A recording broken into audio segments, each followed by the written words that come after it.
Here are some thoughts about Michael Jackson.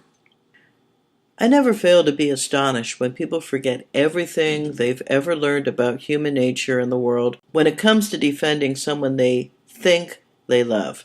People will dig in their heels and double down on their defense even when all the evidence flies in the face of the narrative they hold dear. It's absolutely stupefying. Trump derangement syndrome has almost been surpassed by Michael Jackson pedo denial. Have these people never heard of grooming? Do they think child molesters only lurk around playgrounds wearing trench coats? Do none of them know anyone abused by a trusted family friend or family member, clergy, scout leaders, teachers? Have they forgotten that child molesters will assume whatever persona needed in order to gain access to children? Just because Michael Jackson's body of work was tremendous does not exempt him from having tragic flaws. Indeed, it is the tragic flaws that fuels an artist's creativity and tenacity to succeed. Michael Jackson spoke openly and repeatedly about the abuse he suffered growing up.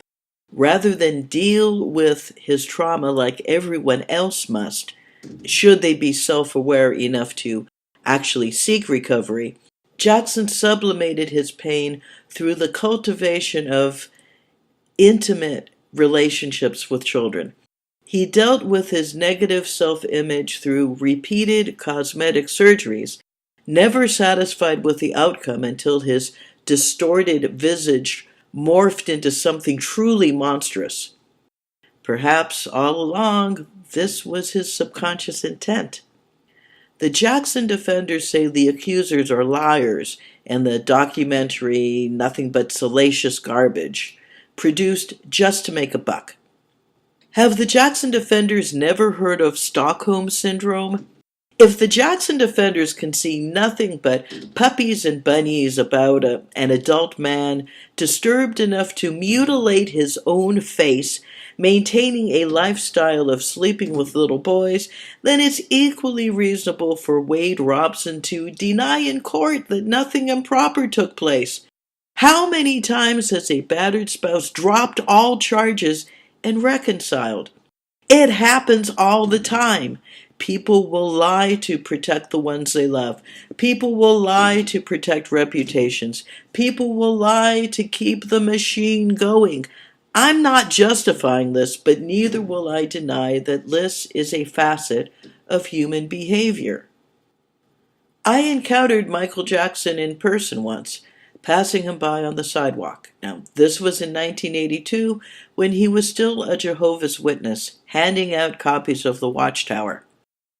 Now, for those unfamiliar with the organization, Jehovah's Witnesses is a works-based religion.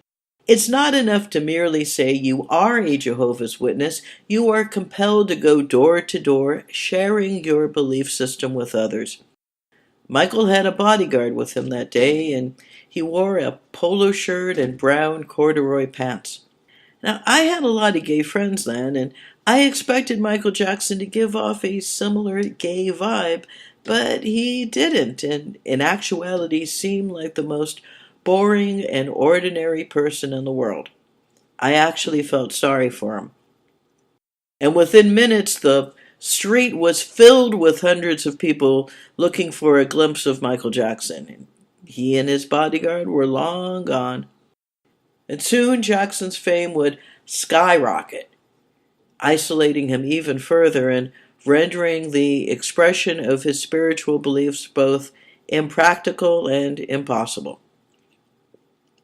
Now, in my opinion, the point is not to hate on Michael Jackson, assaulting his memory with pitchforks and torches.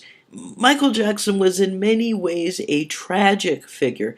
He was a product of his environment. He was a product of the abuse he suffered. Like his ex-father-in-law, Elvis, Jackson's poor choices were enabled by the yes men on his payroll, dependent upon maintaining his goodwill.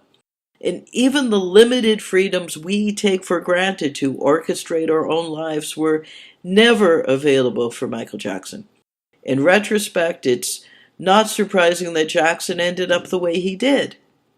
Although events unfolded gradually, like the morphing of his face over time, it was clear to many that what was going on was not good for Jackson personally, nor his career, nor the steady procession of boys involved. I believe that Michael Jackson was merely acting out what had been done to him as a child. It's all too commonplace for abuse victims to become abusers themselves. This goes far to explain the compulsive nature of Jackson's Neverland lifestyle and his failure to comprehend how, in the public's viewpoint, this behavior was not okay.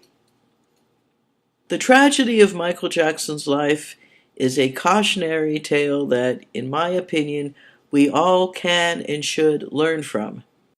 He completely fits the profile once we admit that there is indeed a profile and just what those behavior patterns look like. We need to pull our collective heads out of the sand and educate ourselves about the world we live in and the different sorts of folk who walk among us. Not everyone can be taken at face value. We ought not to excuse the inexcusable merely because it's convenient or easy or to keep the machine moving forward. Our takeaway from the saga of Michael Jackson should be to recognize the red flags of predatory behavior wherever they may be found. Nothing is more precious than the innocence of a child. Michael Jackson was once such an innocent child himself. This is After Arts, out.